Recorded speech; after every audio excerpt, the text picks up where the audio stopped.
I'd like to apologize in advance. Well, I guess I'm too late. The clipping already happened, but either way. Uh, I have no idea. I'm not really that experienced in editing and software in general. I'm just very much an amateur when it comes to this. So, either way, the moment has passed. This is, uh, well, spiritual successor to quality control. This is Paul here.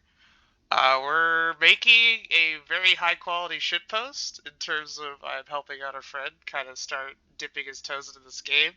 And there really was no video or anything kind of showing every one of the characters and kind of their whole shtick and spiel and their playstyles and all that. So we're just kind of going to go through a quick rundown of every single one. Uh, in terms of this being I guess, a quality guide, it's going to be kind of that way. We're going to go through every character a little bit, maybe even talk about a bit of the nuancing. I'm going to do like a little comprehensive opening here. And I think we're going to go through melee, range, then support. So all 28 champions. So I'm going to try to keep this as brief as possible because this is going to be a long recording if I don't. So here we go. Just as a general tidbit for every character in this game, just so you know, your left click is going to be your standard auto. Just a way to build up energy and, just damage in general. Your right click is going to be maybe your ranged option, like an enhanced ranged option if you're already a ranged character, something like that. Your space is typically going to be your mobility option. Your Q is going to be some sort of defensive option, and we'll go into that later. There's some nuances in terms of what defense is per what character, depending on their archetype. And E is either a pseudo repositioning / pseudo defensive as well. It's just kind of like an added thing. Some characters have a bit more mobility, some characters have maybe a bit more disable or such and so forth. It just really depends on the character. Right now we're on Baco. He kind of has something that gives him mobility and increased pressure, but that's just how it fits his playstyle. Then, your F ability really just depends on your character. I mean, Baku's going to get the extra shield here and his allies, so, very, very tanky fella. And then your ultimate. That's where your R is. That's very dependent on the character you're playing. So that's just the rundown. In terms of things everyone can do, for sure, I want to stress this as much as possible. You can cancel. You can even cancel your autos. And why that's important is sometimes you want to maybe bait out someone's counter, or potentially just not hit and get silenced or something. We'll go into that a little later, what that means. But in general, you want to know that, hey, you can pump fake stuff in this game. So, in a very cooldown heavy game like this, forcing your opponent to do things that they would normally not want to do in that position is just more advantageous for you. Some abilities can't do this, like Gabako's E, for instance. It's just instant, so it has to have some sort of cast time. So, it probably wasn't obvious. I'm pump faking my right mouse button, so if I don't do it, he throws out the axe. But if I do it, he just does a quick shimmy. Alright, so as far as characters itself, we're obviously starting with Bako. We're going to go down melee, range, then support, as I mentioned earlier. So Bako's definitely our kind of big shield, big boy, very defensive style set play character. So he kind of runs around with his Q. He's got a really, really big reflect shield, so he's really all about just baiting opponents into trying to focus him. He's got great poke with his right mouse button here. If you auto attack something 3 times, you see the green bars next to my health. It'll enhance it to the max level, and you'll see my axe is now red. You chuck that, and it'll do a bit more damage. Whereas, non-fully charged, it does a little less. His space, just nice big leap, big AOE on the ground, really nice. Kind of slows the enemies when they get there. And finally, just to show, I showed the shield a little earlier. The shield not only affects you, but you can give it to your allies as well. Where's the ally bot here? That's over here. So yeah, you give yourself an ally shield, so there it is. And then, of course, you can reflect stuff with the Q. His E, you know, like I said, repositioning also repositions enemies in front of you, so you can kind of stun them into the wall. So, little nice stuff like that. So, he's a pretty decently mobile setup character, and the reason why I call him a setup character is because of this. So, if you burn a bar, and you use his space, his EX space, I'm just going to call it, makes it easier, you will land much quicker. See, this is much slower. And then, of course, here I need to, no cooldowns, so I don't sit here for 9 years. The character gets there much quicker in caps, and this sets up for your team, or any of your abilities. So, he is very much a playmaking melee front for your team. You can definitely build him to be a little more defense focused and very much more team reliant, in that he can give a lot of nice damage debuffs on the enemy and a lot of damage mitigation for your allies and such. But that's just him in general. Oh, something I did forget to mention about ultimates. We're just going to build up here real quick, just so you can see it and we can move on from Baco. Typically, depending on the situation, obviously, because everything is situational, your ultimate kind of sucks. You spend 4 bars, and unless you know it's gonna really give you some sort of benefit, like Bako's, it's really nice. A bit of a wind up, but you get a good amount of range. It stuns at the feet, and it does a good amount of burst damage. But as you saw earlier, you know, using the enhanced space right here, you can really set up for your allies, always have that bar going. If you have another bar waiting to go, you can then buff up your health and your teammates' health as well. So, bar management is very important. Knowing to spend that 4 bars is well and dandy, but typically you'll get more longevity out of using it for your EX moves, because they are quite strong. Alright, let's get off of Baco before I spend a million years on him. Next melee, we're going to go right into the Frogman. If you don't want to be that playmaking tanky frontliner, and you want to go for more of the assassin variant, Croak is definitely your man. His autos operate off of a special thing. You see this green circle next to the health bar? His first couple attacks will be fast, but if I keep autoing, it's not that fast. So you typically want to do an in and out style. So he's all about burst damage, and some of his abilities will immediately reset that green circle, but we'll get into that. His right click, just kind of a big AoE splash that he throws on the ground.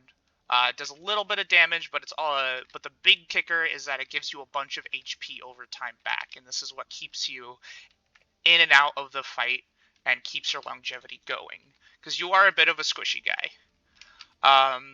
As I mentioned before, we definitely want to be this in and out style. Once you burn all of your autos, then you want to go for a space, and then another space. The space has to land, though. And as you can see, very mobile, right? I have 2 charges of my space, and I do a little attack at the end, so you kind of have to aim it a little bit. But when you do, and you're chasing someone, you're definitely laying in the hurt. Thing that makes this man the assassin that he is, his defensive ability, it's not a counter or anything, it is going invisible. Camouflage. So hitting on the way out of camouflage will give a stun. And as just a little added bonus, like I said, the E's are some sort of utility. This one is not only just a movement ability, you kind of go through people, and depending on whatever battle rights you can pick up, you can even root people and such like that. So there's a lot of really nice free flow combos you can do with this character. A lot of nice big mobility. His F burn or R burn, I think that's the default, is just kind of like an attack steroid. Applies poisons to your blades and instantly resets that green circle. Another great way of doing it.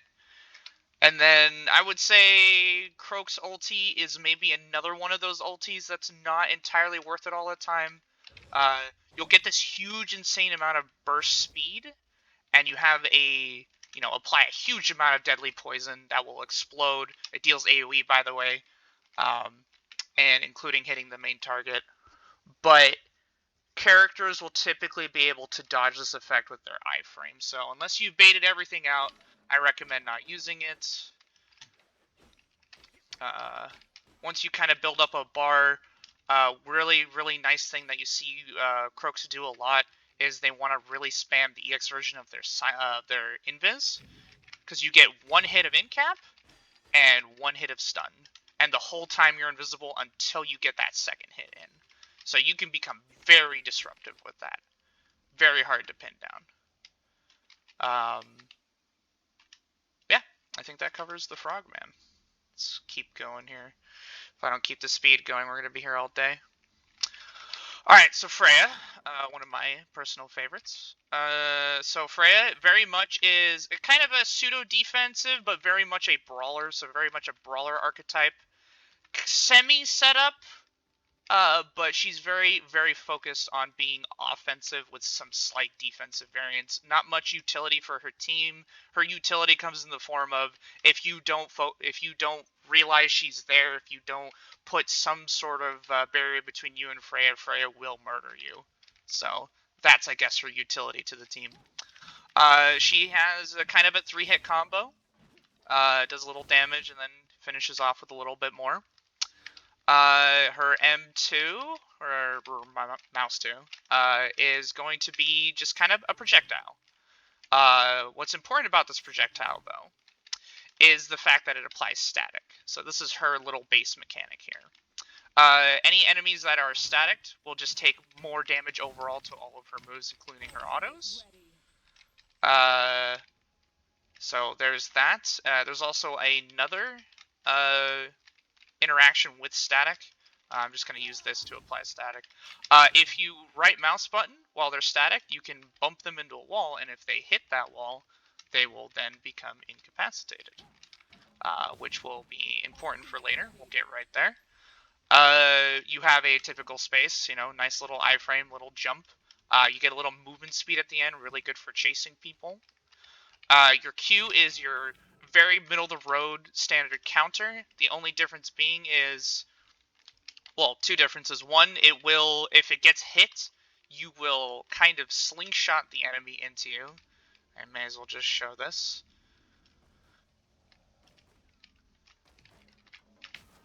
So yeah, I just kind of drag them over, and as you see there, it applies static. Very important to know that. Static very good. You can get those incaps going, and you can get that extra damage going. Finally, with her E, just a nice big AoE. Another iframe, by the way. This is 1, 2. You technically have 3 iframes, including your ultimate. So Freya's very good at just being able to dodge a lot of things, and on top of that, you can build it so that she can get a lot of shields too. There's a Battlerite for her E that gives her shields. If an enemy is static like this, and you use her burn, which is her R or F in this case for me, you will get a shield based on how many enemies you hit and if any static was consumed. So she's very much equipped for just staying in the middle of fights and bursting people down. Her ultimate here, big AoE, kind of a delay, lands, does a good chunk of damage, and applies static at the end. Only downside to this ultimate is it's a little hard to land. Unless you baited a lot of things out, and that's like that you're going to incorporate that during your chase. It's very solid. Or, if we're not going to be, scrubby about it, because, let's be honest, we're all going to be scrubby at the beginning and kind of just try to eyeball that. Instead, what you can do is apply static, incap, ult. That is a true combo right there if you do it fast enough. I think it was a little slow, but very much a true combo right there. Very cool. Her burns are not as crazy required on this character. You can very much go more ulti-centric, but, her space, really nice, gives you a longer jump, gives you more movement speed, and when you land your first hit, it applies static, whereas it wouldn't normally. So that's a lot of just damage out of nowhere. And her E turns it from an AoE right onto your feet to more of kind of, you could play a bit of a range game. You can apply it farther away, get that in cap, and that's what lets you kind of close the gap. So, little nuancy stuff like that, things to consider. But she's very much your bruiser type character. Okay, I spent a little too much time on her. Let's get to Jamila. Alright, so Jamila is the new assassin class on the block. It was Frog for a long time until Croak got not replaced per se, but Jamila was added to the family. Kind of same typical stuff. She has a 4-hit combo with the last hit being her strongest hits. Builds bar very fast because of how fast she hits. Her right click, kind of a shuriken she throws, bounces between targets. Her space, it's a little bit weird. If you just do that, you can just move across, but you don't really get a lot of benefit out of it. The benefit you get out of it is by doing it on a wall, and then you jump off. And what this does, instead, you in cap on the way down, and that'll be important later. Very good on the in cap. Her Q is another standard counter. So if you hit this, she will then gain something special. Alright, please be in the right position, I beg of you. So if this counter is hit, you will then go into this stance called Shadow Dance, and you'll gain a lot of movement speed, and your first hit out is going to apply a huge burst damage over time. So the damage won't be instant, but after maybe about a second or so, it will explode and deal quite a bit of burst damage. So she is very much another just inside, outside, quick stay on your toes assassin archetype for sure. Her E, also a movement ability. You can go to walls, you can go to players. It'll not drag you to them, but kind of like put you in the center. Good thing to know, because if you want to completely nope out of a situation, you want to go for a wall instead of a player. It won't completely drag you out. The reason I mentioned the in cap was important later. One of her classic combos, you burn her R button. Really should learn the name of that move. I just keep calling it burn. Whatever. Her deadly blow. We'll just call it that. It's a really, really nice stun. And on top of that, it will also give you health back. I don't want to spend the time taking damage to show you that. You'll understand what getting health back means. Her other EX moves are okay. The kunai gives you a little health back, applies a weaken, so your target's not going to be dealing as much damage for a little time. Her space burn, apologize. You can get the end cap without a wall. So it's much quicker, much faster, harder to react to. So, good to know. As far as Jamila's ultimate, she's definitely one of those ultimates that I would say not worth it, personally. But you can make it work. It just kind of throws out a Shadow Assassin, and she just kind of sticks onto a target. If that target dies or moves out of the AoE, she will then find a new target for a time. That's basically it. Pretty unsubstantial. Okay, moving on to the next melee character. We've got Reagan. Alright, Reagan, he's definitely, I would say, the basic, well, I don't want to be rude, but the basic bitch melee character. He is a lot of fun, don't get me wrong. He's definitely got some fun things to do. But if you're looking to get into this game and understand it from I guess a Ryu Ken level or such like that, he's definitely the Shoto of this game. So, you have your typical left click here. You have the right click that is, a ranged quote-unquote or enhanced version of your character. But he literally goes in, so that's a little bit of mobility for you, is the right click. In same fashion, you can build it up to 3 ticks, as you see next to my, and it will do more damage. With your space, it's a very similar space. You know, mobility option, iframes, does a little damage at the end. Your counter is very much a counter that isn't procced once, but it can be procced multiple times, and it reflects. So it's another reflect counter, kind of like Bako's, but a little different depending on what kind of Battlerites you're running. You can definitely make it more of an offensive thing. Your E, it's not considered mobility, and I forgot to mention this on Freya earlier. Mobility, I would also consider in the fact of, can you get to your opponent? If you hit Freya's counter and she yoinks you next to her, that is just as good as her spacing into you. In fact, it's better because now she has space to chase you afterwards. So, mobility can come in the forms of dragging your opponents to you. It doesn't necessarily mean you getting to your opponents. Either way, it's the same thing, just from the opposite end. With Reagan's E, he has this ability to just kind of knock a shockwave towards you and kind of put you up in the air. And there are Battlerites that kind of operate off of getting close to you afterwards. That really makes this character a lot more mobile than he seems to be. Another really, really cool one is the Dragon Fist. Kind of pushes the enemy away. But if you push them into a wall, it does an insane amount of damage. And, you know, just add, you know, if we're going to talk about mobility per se, you know, look how far I go with just 1 bar. If anything else, it's great for just a gap closer. So, really, really good stuff. Oh yeah, I forgot to mention this. His right click heals him as well. So, this is how Reagan stays in the fights as a melee character.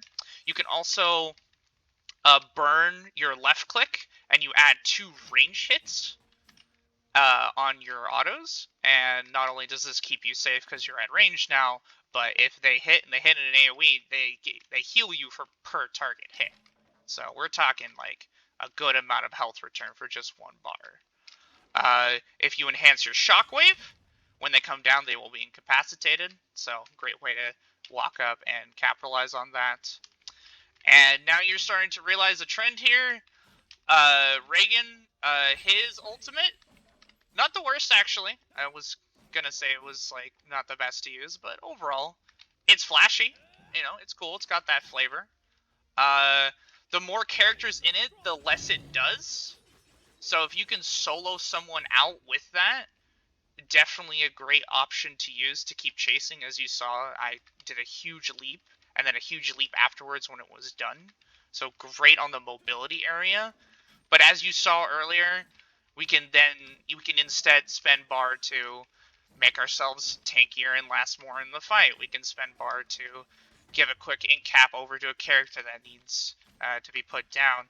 Maybe we need a get out of jail free card real quick, or to push our damage with Dragon Fist into the floor, into the wall. So really just a case by case basis, but his ulti not the worst to use, but he just has very strong EX moves. So just next to those, it's a give and take for sure.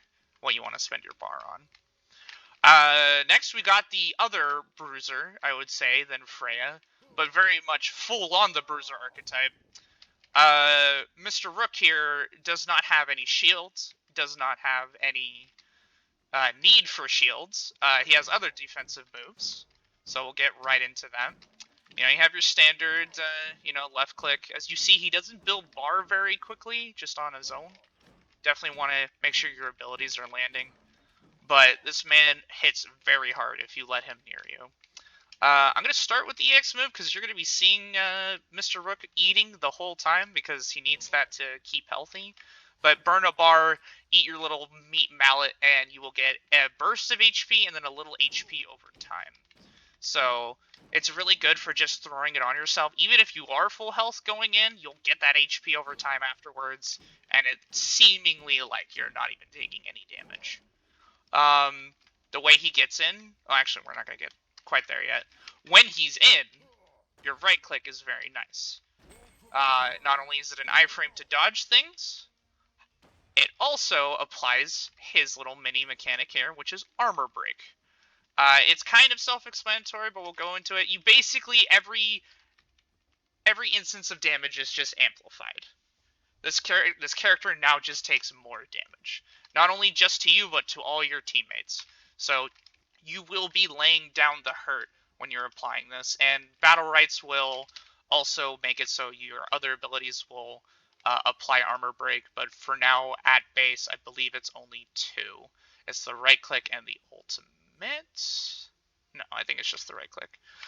The way Rook gets in, his quote-unquote mobility option, his space obviously, is the charge. I won't cancel it here. So you basically charge in, you stun at the end, and, you go crazy. The other thing you'll typically see, and this is why I brought up canceling earlier, you have this huge animation. Everyone hears you scream. Everyone gets scared the minute you do that, and it really just comes down to you'll know a good player or a bad player if they react to the actual run or if they're reacting to the scream and the posturing. And you'll see a typically good Rook player if you see them kind of pump faking this a lot, because if they're really trying to bait something out of their opponent. Any cooldown you're down versus your opponent is not an insane advantage, but a very big one, and they will want to capitalize on that. But, once Rook is in, his defensive is he has a counter. If this counter gets hit, he gets movement speed and attack speed. Alright, never mind. So, get a little bit of movement speed, get a little attack speed, and this is kind of what lets Rook build up his damage, because, he doesn't have a lot of attack speed or movement speed on his own. You just kind of lob a rock with his E. This is kind of his quote-unquote ranged option, since, he doesn't really have anything else. He also can burn a bar to throw meat instead of the rock, and this will slow the target, kind of letting you bridge the gap. And here's the real fun part with this character. He has combos. So you can go for the quick kind of schmack into the right-click combo. If you want to get a little nastier with it, you throw the rock, then you right-click. Alright, I was a little slow. But once you do that, rock will hit with armor break on, and it'll just do quite a bit of damage. You'll definitely be hitting that threshold. Oh, I probably should have mentioned this in the comprehensive thing. In this game, there is a mechanic where you don't get to keep all your max health. On average, if you lose 40 HP, it will be taken away from you. You cannot heal that HP back unless you do other means, like you grab these green orbs, or you grab the center orb here that will spawn on the map in increments. And this is important to know because, just doing like 10 here and 10 there, that'll just get healed up. What's important with these combos is you guarantee your damage. And that's why these combos are important. The combo I show with Freya, the combo I show with Rook, and all these other characters. It's all about making sure you can get to that average of 40 damage in one go. Because if you don't, they're going to get healed. They're going to get a shield thrown on them, stuff like that. And that makes things a little more awkward towards getting to that goal. But every encounter, if you can manage to get that amount of damage threshold through, and it's not just has to be you. You can coordinate with your team, make sure that if a target is stunned or incapped, that you want to start putting resources towards getting to that 40. If you can get more than 40, obviously that's even better. 80, and so on and so forth. That's perfect, but that's what you typically want to go for. All right, enough about that. We have Rukan. He's our resident melee who is also ranged and terrifying at melee, and he's in a weird kind of pseudo spot, I would say. I mean, you have the right mouse button, which is a very solid range poke. His left click, you see that green circle right there? If that's going, you apply Curse, you silence the character right in front of you, and as you're hitting a character with Curse, you will gain HP back per hit. And then so on and so forth. It will recharge, and then you can do that again. You have moves that will reset your thing. If people hit your counter, it will reset your curse, and your counter will eat everything in front of you. And then you can then reapply curse again. Just so you know the nuance, the minute you block something with this, you want to immediately cancel it with your cancel button, and then you have, your curse strike again. So you can keep your offense that way. You don't have to wait for this giant thing to consume to finish cooling down. You have space. This is your movement ability. As you can see, it's not crazy. My man Rakan's a little bad on the movement department, but as I mentioned before, as long as you have abilities that get you close to your opponent, or you can still affect your opponent, your effective range does not matter if you don't have mobility. Though the mobility is nice because that is also just a way to get out of heat if you find yourself in too much. So, Rakan, unless he's got some bar, maybe this isn't on cooldown. He definitely is a once you're in, you have to commit, and hopefully you're playing well. Otherwise, you will get kind of CC'd and stopped. His ultimate kind of puts this down. I would say he is the most ultimate reliant character because of the fact that his EX space, while not bad, it puts your space on cooldown, so that's a little scary. In certain situations, this is not a bad thing, because his EX space doesn't hit counters, so you can keep your momentum that way. But, his EXE, his claw, will instead grab an ally and heal them. So, he very much is this weird pseudo-melee ranged utility character. I don't quite know what archetype that is, but I guess we could say like a support brawler, but not really a support. Hard to say. But his ultimate, this is the meat and potatoes. You will deal 1 billion damage very fast with your claw attacks. The whole time, by the way, you are healing with every swing. And let's just say, okay, well that's really hard to build more. Let's just say, okay, they got out of my range. You can instead use your right click, and you just have claws. You can just yoink people back into oblivion. So this character, I would say, out of all the ones so far, very much surrounding that ultimate. The minute you get that ultimate, you're basically already casting it, so you can immediately use it and keep pressure going. Yeah, that's Rakan. Any other melee? Oh, we do. We have Shifu. Oh, and Thorn. Alright, cool. Alright, so we got Shifu. He is our other sort of assassin-type character. Doesn't rely on invisibility or anything, but he relies on his hypermobility. So, we have the same setup here as Reagan. We have the autos that fill up the bar, and then we have the big right-click. So you definitely want to just get the 1, 2, 3 right click. You can use the right click as a way of a little bit of movement. Not quite as crazy as Reagan's, but there's a reason why this man has enough mobility as it is. If we go into his space, it's not a jump or anything, but you definitely get iframes because you become immaterial. You get movement speed. During the form, you deal half damage, but that's fine. During that form, you want to build those 3 stacks, and then you cash out with the right click once it ends. His counter, you very much just stay there. If someone hits you, you will nothing personnel teleport right behind them, and you'll have an enhanced auto attack, which will deal a good amount of damage. You have 2 charges of your javelin throw. You can use this to jump to a wall, or you can use this to jump to an enemy. What's really cool about this is during the jump, you have iframes, so you can, let's just say you're in heat right here and you need to dodge something, you can quickly just hop to the wall. It's almost like a backdash if you ever played a Guilty Gear game or something like that. And then if you burn a bar, his burn right here is just a really big swipe. Very long-lasting in-cap. Very strong move there. If you enhance his space, you will become green. You will still maintain the move speed immaterial, but while you're immaterial, you will gain health every hit. So it's a great way for him to stay in the fight nice and healthy. And let's just say you don't want to commit to jumping in, but you want to force an opponent out, you can then burn a bar to yoink them towards you instead. So you have that option. And lo and behold, Shifu, honestly, even with his strong burns, this man builds bar like nobody's business if he's hitting multiple people with everything.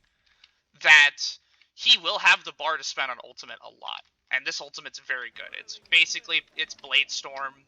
On top of that, you will gain a shield during it and more movement speed to keep up with your enemies. And it just chunks people. It's very strong. But yeah, that's Shifu. Very highly mobile, kind of assassin-y type character. Wrong button. Alright, Thorn. Thorn's our last big boy on the block. Well, not our last one, but our last melee on the block, I guess I should say. He is our big tree man. He very much is tanky in the sense that he has a decent health pool, and on top of that, everything he does heals him, basically. The final hit on his auto heals him. As you can see, that's a huge amount of range. You'll see Thorns just kind of like prepping the third hit as a way to just kind of yoink someone unexpectedly. That's always a fun one. He has a right mouse button that throws 2 thorns. If you can, try to hit multiple people with this. You have enough time between throws. And, as that ticks, that will give you health back. His space is you just go underneath the ground, and you will, where you decide to submerge or when it runs out, you will kind of come up and deal a stun. His Q is a claw that just kind of drags people towards you. So like I said before, has some mobility, is not like completely stuck to his ways, but his effective range is very strong. He can definitely still put pressure on you without being right next to you, which is really, really good.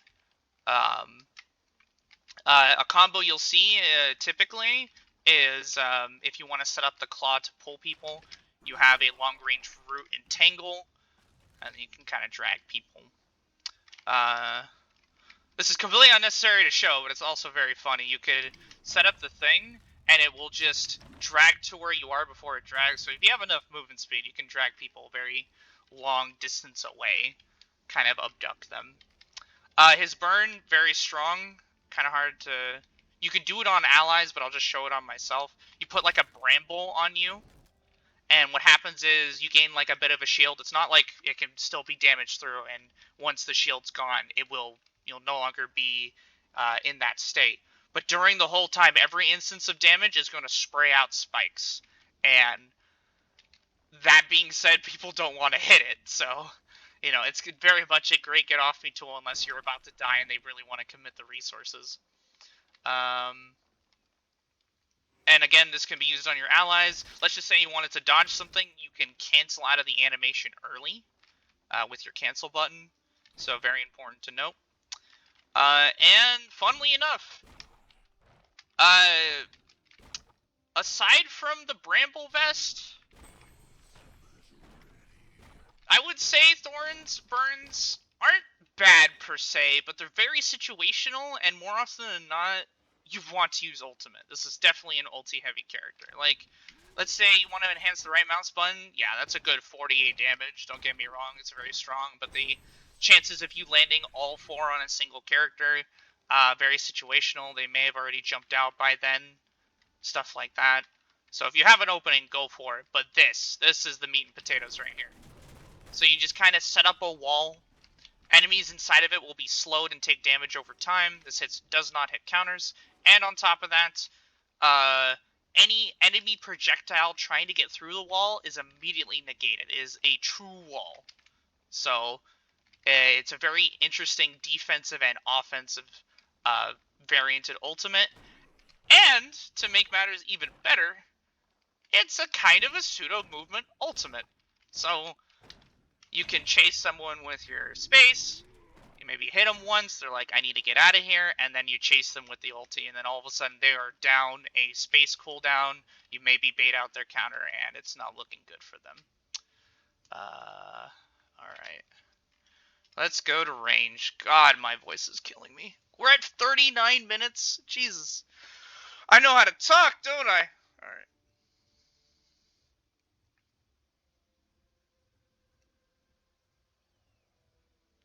whatever. I was thinking about doing this in chunks, but what's the worst that could happen? Alright. Alright, so we got Alicia. First range character. As you can tell, range characters, they attack from range. They are very good at consistently putting out a lot of damage, and they are technically the main DPS of the game. Obviously, you can deal damage with all the archetypes, but it goes range, best damage output, then melee, then support. Alicia's got a very fast auto, does 15 a hit, kind of insane. I don't think it should be that fast. Hold on. Damn, it was that? Okay, alright. My mind is blown. I don't know if that got buffed at some point. Her right mouse button, nice little thing. Nice little big projectile. You'll see this a lot, that the right mouse button is just a really, really enhanced do something on the range characters. In her case, good amount of damage and applies chill. And that's important later, because if your target is chilled and you use your E on them, they will freeze. Her space, very much just a typical space. You can shorten it just to hop over a wall. You can go long distance. So nice like that. Her Q is a shield, so she doesn't have a counter, but her defensive thing is a shield she can put on herself and allies. Her E is without chill. It just kind of hits the targets and applies chill. But like I said, if they're already chilled, they will then freeze. If you want to instead freeze a target without them having chilled, you will burn a bar and kind of fill their chill bar to full, and then they will freeze. If you EX the E there, and if you EX Q, instead of putting a shield, you will then cover yourself in an ice block. You'll heal over time, and it's just like Bramble. You have a bit of a shield, and once that shield is gone, people can definitely hit you out of it. They're not exactly taking damage for it, so it's not like the worst thing, but instead they are burning a lot of time and resources trying to hit something that's not really giving them a lot of return. So unless there's 3 people kind of beating on you and you're the last person, your teammates should be able to bail you out. Your regular burn, you just kind of throw out this crown, kind of a get off me tool, and on top of that, if any enemy character hits that, it will explode, deal damage to them. Okay, I don't think it's supposed to be this fast. It might be the cooldown reduction. It's kind of insane. There's no way.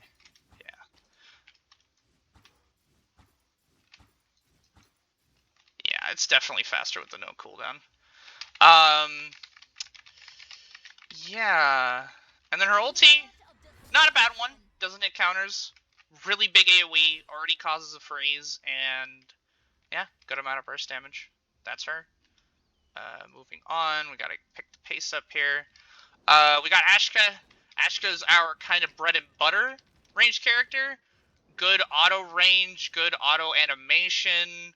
His right click kind of throws 3 big balls out. His little mechanic is called Ignite. It'll just do damage over time. Depending on your Battlerites, you'll get other benefits as well. His space, just a nice little just mobility option for him. Has iframes during the whole jump. Does damage on the way down. His E, another mobility option. That could also just be used as a get off me tool. Nice little thing. Does a little slow at the end too for who hits. His Q, where I said typically a defensive option here, it's actually a pseudo defensive option on top of being utility. It's a stun he puts on the ground that's delayed, and I mean, you can just do this at your feet. If they want to keep fighting you, they can, but if not, they'll have to dodge it. Let's see, he's got the Firewall. Firewall just eats all projectiles that go through. And then as his third mobility option, another character that actually definitely doesn't mind using ulti a lot, because, I mean, if you do his enhanced Q, his EXQ, it'll just petrify people around him, which is just a pseudo incapacitate. Basically just stuns them. And if you want to burn 2 bars, you can do his green space, and that'll give you just life back on your autos. Both not bad. very situational. You should be being healed by your allies and not have to worry about that, because this is what you want to do. So that does a good fat 36 damage up front, kind of pushes you towards the enemy and helps you chase them, and on top of that has a knock-up effect. So you got a stun on top of that. Very strong ultimate. So my man is eaten. Let's go to... So this is Destiny. She's very much a fucking Metroid ripoff. Let's just call it that. Oh, pardon my French. She just has your typical, like, left click, does a solid 16. Right click, you can charge it up, or you not charge it up. It'll apply spell block, which means if they decide to use a spell while that is on, they will immediately get silenced. Her space turns her into a morph ball, and if that morph ball collides with an enemy, only once, by the way, per space, it will bump them away. That'll become important later. She has a typical Q counter. If you hit it, she'll jump up in the air and then shoot a bolt. Probably should just show that just for posterity's sake. And then you can kind of direct that shot. Very cool. She has a wall that will not eat projectiles, but will kind of encase them. And then once the wall ends, they will continue through on their original path and speed. This kind of like sets up if you want to do a cheeky counter in front of it, just to kind of keep your DPS going. Her burn, you send out this huge orb. You can interact with it in different ways. You can shoot it to make it blow up. It will blow up on its own, but not do quite as much damage. Or no one's going to let you do this, so you can do a full charge, and yeah, it'll hit in an AoE, do all that fun stuff.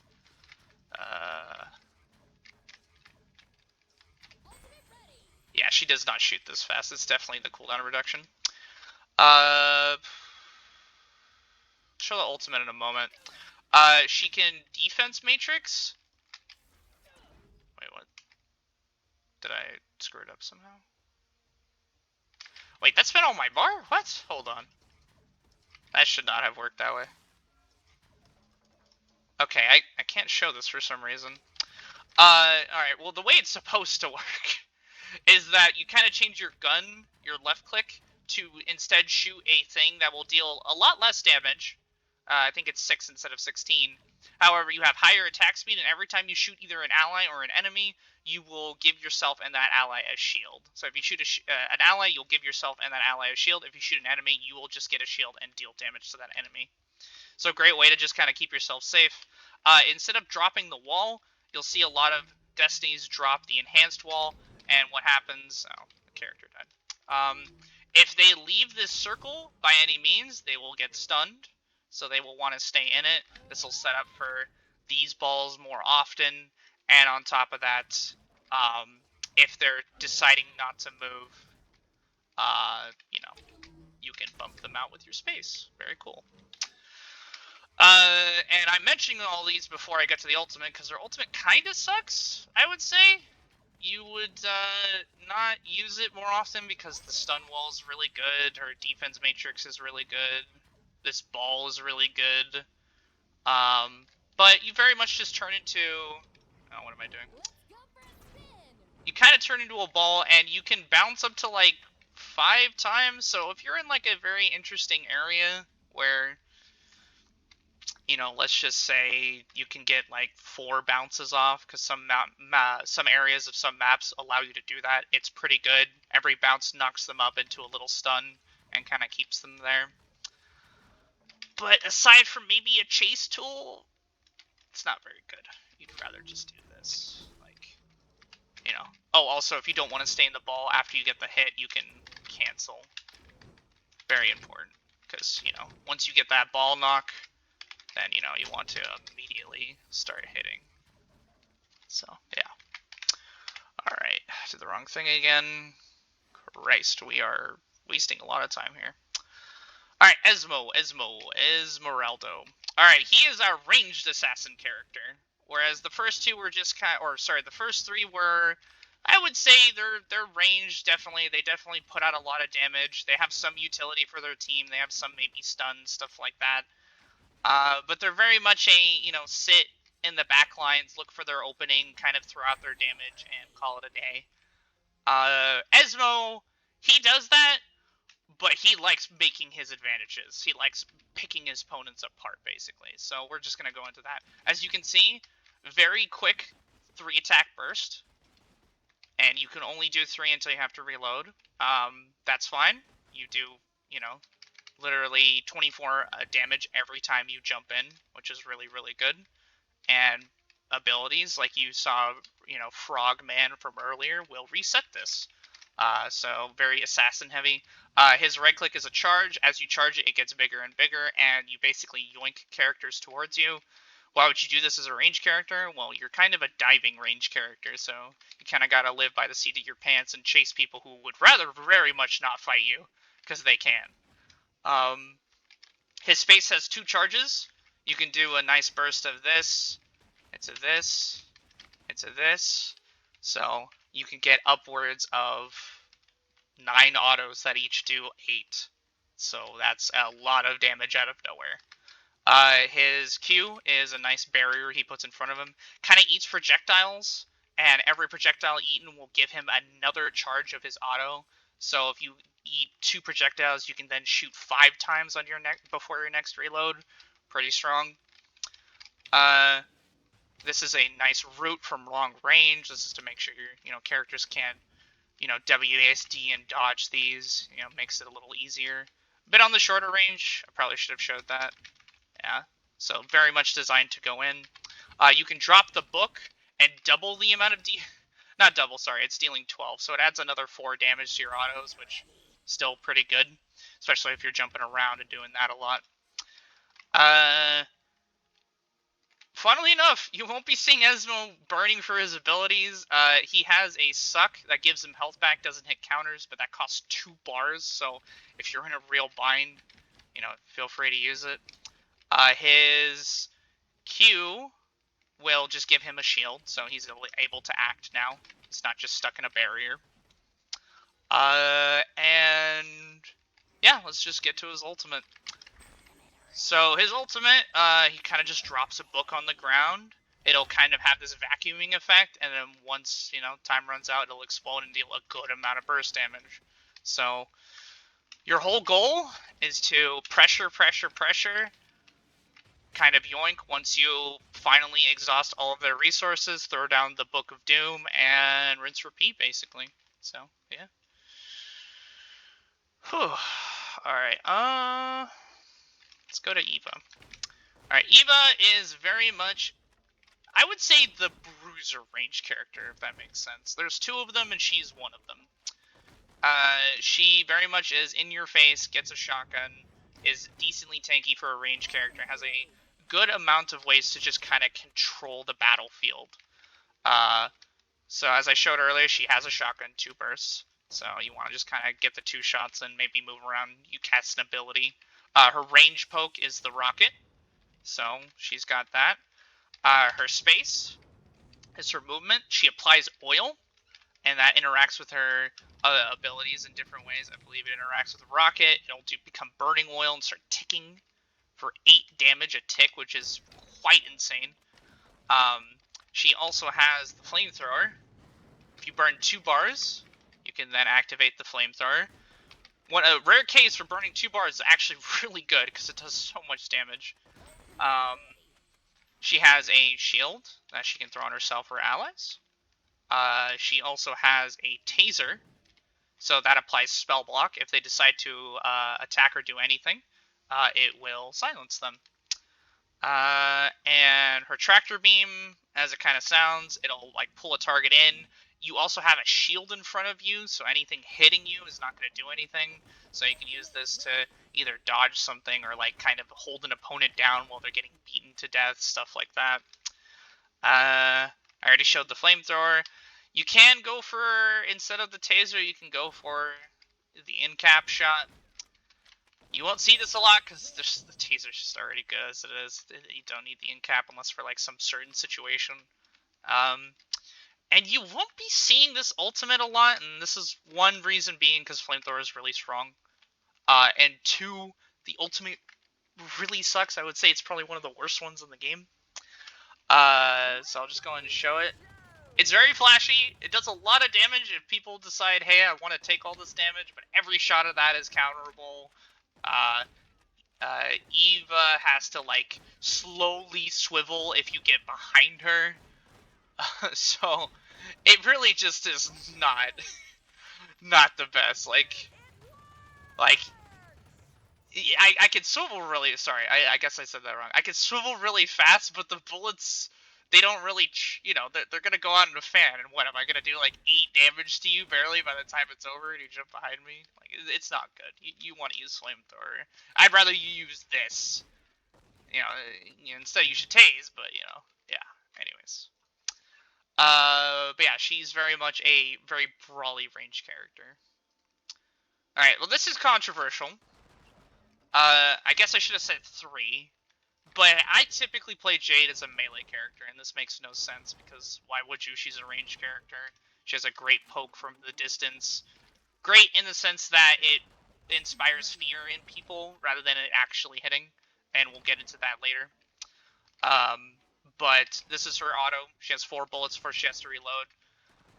Really short, kind of snubby range, so she's not going to be really poking from far, aside from with snipe. So that's why you kind of have to find this really neat middle ground. So she's not quite in your face, though she can be, and we'll get into how a little bit later. As you saw earlier, she has snipe, does a lot of damage up front, as you can see. That sound, by the way, you're hearing, everyone can hear it, and they can... I don't know if they can see the... They can't see the green line, but... yeah, everyone's going to be ready for it. Even, and I'll just spoil it here, she's an invis range character, so she can be construed as kind of an assassin character, which is fair. Very much, I guess, more of an assassin character with Esmo than, like, I guess, a brawling character. Yeah, we're going to go with that. She's very much an assassin range character, so she wants to kind of get up in your face, but on her terms. But yeah, even if you're invisible, people can still hear this. You are invisible to the eye, not to the auditory cues, so keep that in mind. The only difference is it doesn't break stealth until you shoot, so people need to either just burn something because they really don't know where you are, and you're going to come out of nowhere with a shot, or they spotted where you kind of went invisible, and they're going to move on. So why, in spite of...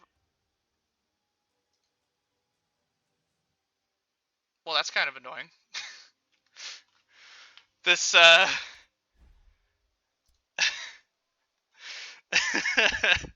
this video is long enough as it is, and I get a delay like that. You love to see it. Alright, anyways. I'm on the wrong character. I hate it here. God, my voice is about to die. Alright. So, Jade, back to snipe. So, in spite of all the bad things I've said about this move, why are we still talking about it? It's a bad move, right? Other than, I guess, if you want to say it's really good at guaranteeing your orb, right? Look at all that front-loaded damage. You will not see this move land a lot unless there's some set play. Like, let's just say Bako incaps for you and you set up the nice snipe, stuff like that. Instead, you will see, like what we saw with Rook earlier. Just hearing that alone is enough to spook people, and rightfully so. Like, what if this is the time she shoots? That, like I said, that 40 damage threshold. We're already at 38. That's 38 of 40 already. Your opponent needs to... Your ally just needs to breathe on them while that's happening. And that's a good chunk of health gone. So, just the threat alone is enough. Now, I am not going to be using this too often, because, like I said, you don't really land it. And the minute you have your opponent on the back foot, maybe they're down a cooldown or 2, this is when you kind of want to go in. So you got Blast Vault, either to get out or to get in. Instead of Ashka dealing damage on the way in, she deals damage on the way, no cooldowns, on the way out. So, great way to give yourself some spacing there. She has Invis, like I mentioned earlier. Great way to kind of set up on people. And on top of that, we're going to get into the nitty-gritty here. What's really strong about her, and we'll Okay. We'll get to this first. This is just another spell block. If they cast a spell while that's active, they will get silenced. Her burn is kind of a get off me tool. You can kind of bump people into walls as well and possibly get a stun, but that's a Battlerite specific thing. And the real meat and potatoes are, and I'm just gonna say this up front. Her ulti sucks. It's a good amount of burst damage, but it's also very much just dodgeable. It's very much just counterable. It's bad, especially compared to what her EX is are. So let's just say here, right? This is slow. It does a lot of damage, but it's slow. It's never gonna land. So while you're chasing people, if you do the EX move, you will do a quick shot. It will deal 12 only, which is, unfortunate, but it will not only be quick, it'll apply a root. So enemy can't jump away from you during that time. While they're rooted, you can get the silence off, and they're like, okay, I really, well, actually, you might be able to get the root, do a burst, do that. Maybe they wanted to jump away then, and all of a sudden they can't because they're silenced. And to make insult to injury better, her other bird is basically just as good, if not better. If you EX stealth, you get a huge amount of burst movement speed, you gain a shield, and on top of that, your allies get a shield too. So, just imagine a Jade and her melee character diving you, and you feel like you need to just run away because she's not only giving herself and her ally a shield, but they are just chasing you down and just smothering you. So she's very much an assassin brawler, I guess. I don't know. That's the way I like to say it, because she is so good at controlling you down and just kind of killing you. So, yeah, that's Jade. Very much a melee, very at melee character for being ranged. Alright, Jumong. This is everyone's favorite range character. And by everyone's favorite range character, he's kind of like the... I feel like I'm really good at playing the range archetype character, so I'm going to go for it. And that's fair. Jumong is very much a high skill cap range character for sure. His autos have a lot of wind up, so you have to kind of lead them sometimes. And on top of that, his mobility is a little low until he gets the 3 bars, which is, he's kind of our first range character that has this mechanic, which is building up those little bars in order to enhance a certain ability. Usually it's the right mouse button ability. However, it affects his whole kit. So you can recast any of his other abilities. So if you have 3 hits on something, you can recast the right mouse button. Instead, you can recast space, which is his movement. So instead of getting 1 space, you get 2 charges. Makes you very mobile. And as you can see, you shoot out an attack as you move away, so very good at kiting people. He has the AoE arrows of Rain of Arrows. Really nice, cool way to just kind of, it's a nice slow, it cripples, stuff like that. It applies one of his mechanics, which is called Seeker Mark. And if you just hit a character that has that on it, you will just gain health back. Very simple thing. Keeps him sustained, helps him fight. He has a little bear trap he can throw down that roots. That is one of the abilities you can't recast, actually. See, I'm not getting the recast debuff there.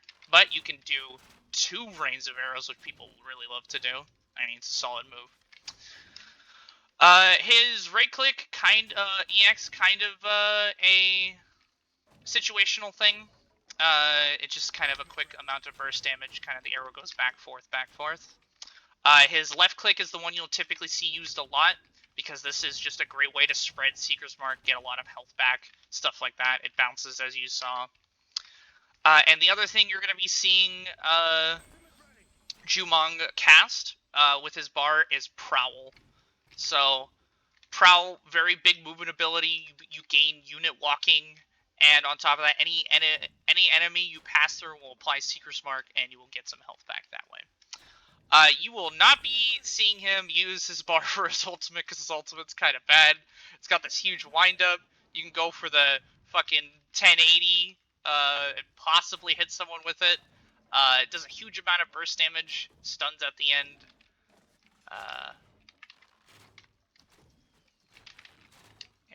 Just gonna show the damage here real quick. So it does 60 damage. That whole arrow, by the way, if they live through the damage, they will just get knocked back that whole distance and get stunned at the end. So it's an option. You know, it's definitely an option, but not really a good one. Alright.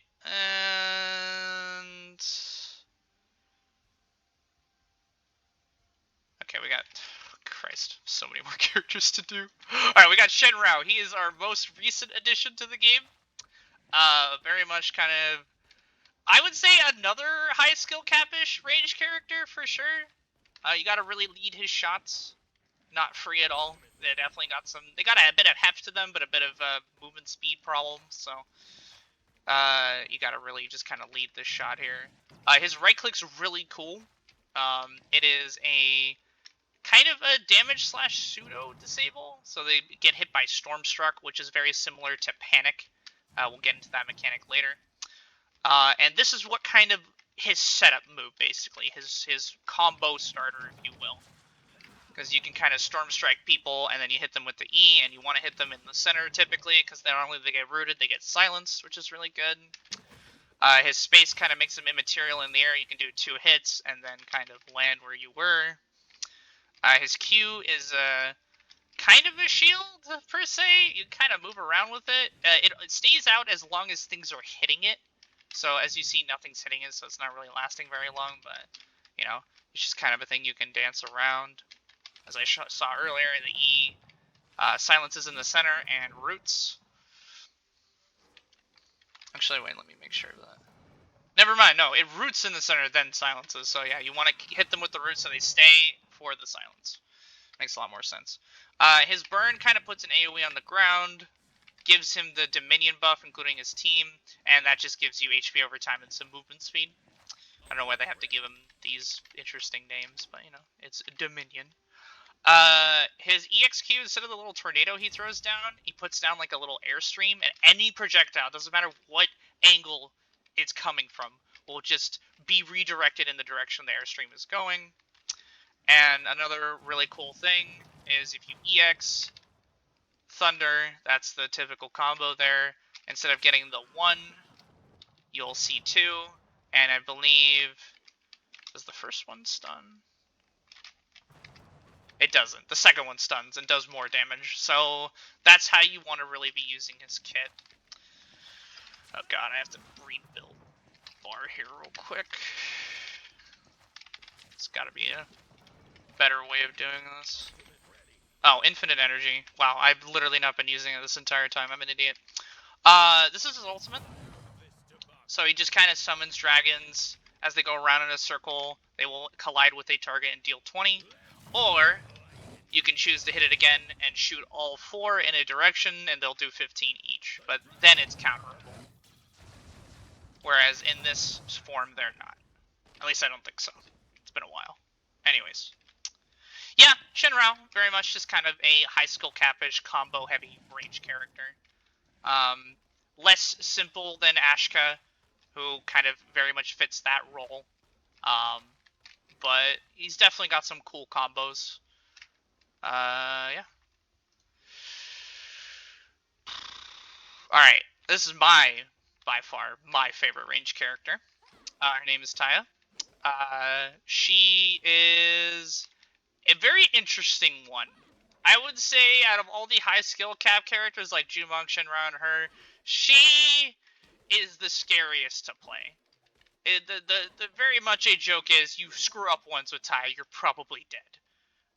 But that's fine. Just, you know, don't screw up.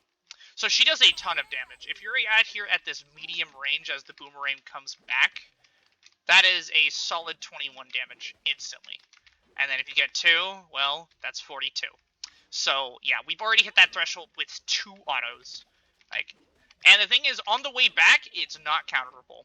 So you can only counter on the way forward. So, unless you are on top of absolutely countering a move by her, you're definitely going to miss and possibly get baited out. Her right click is like, you know, classic fashion, an enhanced range option for her. You kind of throw 2 boomerangs to the side at the end you'll do a lot of damage and stun the target. If any, you can also just kind of hit like that as well. You won't deal as much damage, you'll still get the stun. Typically, if people are on you, you'll have to, like, look away from them so you hit them with the side arc, because obviously, if I'm right next to you, there's a lot less chance, they just kind of get behind you and then it misses. So that's one way to get people off of you, or just kind of pressure people from a distance, really force you to respect you. Her space just gives her a lot of movement speed. At activation, it purges debuffs off of you, not including silence, because you can't, act out of silence, or stuns. Or petrify, I guess, in this case. Basically, it's a way to get rid of roots. Roots and slows, because roots and slows are not your friend. They will hurt. Because she is all about just high movement speed, high octane action. While she's moving, she's very good at just autoing and kind of dodging stuff. She's very good at 1v1ing range characters. She's all about just juking. Juking and throwing, juking and throwing. Her Q is a get off me tool. So you can kind of bump people away. What's really nice is while they're bumped away, you know their trajectory, so you could already have the auto coming out. So that is a pseudo combo. Not guaranteed, but for the most part it is. There is this Windstream vial you can throw on the ground that will give you and your allies a movement speed buff. Or a way to kind of set up a little vacuum effect there. Or if you really want to keep your, haste in, throw the attack, throw that, reinvigorate your haste, stuff like that. So a lot of ways to keep your movement speed high, your juke ability huge, and your damage output consistent.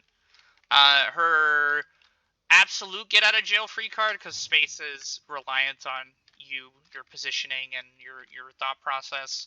Your Q is reliant on them being next to you. The only real way to get out of a very sticky situation is her burn. So it kind of throws you up into a tornado, and you can choose which way to go. You can hop over walls, stuff like that. You can do this to an ally as well. That's also very good to know. And the only other iframe you really have is your EXQ. So, this doesn't give you an iframe, so something stuck on you, you're not going to dodge that. This doesn't. But if you EXQ, you do this little, like, hop forward. So, you get the same AoE effect knockback, but instead you do a little hop forward. And that's just really nice for, dodging that maybe croak ulti or something that got thrown on you and you're in a bad spot. Her other burn is you do a version of your right click, and it kind of sends it out really quickly, and then on its way back, then it will stun. So a great little setup tool in case your team's got something going on. You'll see her ulti a lot, because all of a sudden you have this enhanced amount of movement speed, your attack speed is insane, and you get a little bit of a shield. Now, you only stay on your mount until that shield is either gone or it runs out of time. So you can get bursted out of your ultimate. Oh, and also, on the way over, the ramp does 30 damage. So you'll be seeing Tyas use their ulti religiously, if they don't feel threatened enough to keep a bar for this. But, yeah. So yeah, that's Taya. A lot of fun to play once you kind of get the hang of her movement. Let's see here.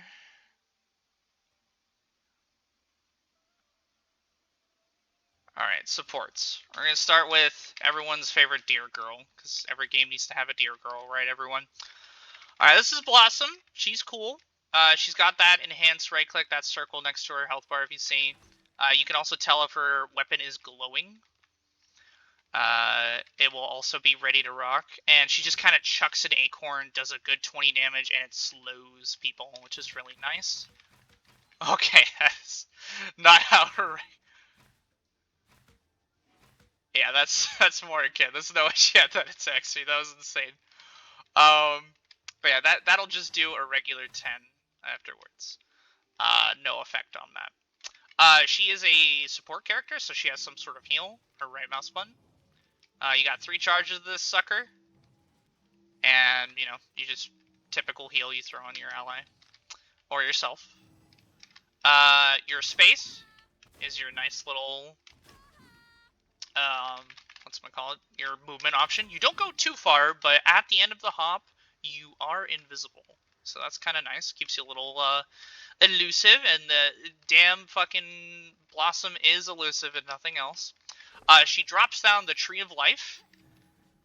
Really, really nice. Kind of does heal over time. Is a thing that interacts with projectiles, so can be used as a shield, basically, and kind of, you can even throw it in front of your allies. It'll not only heal them, but it'll help them tank even more stuff, which is really cool.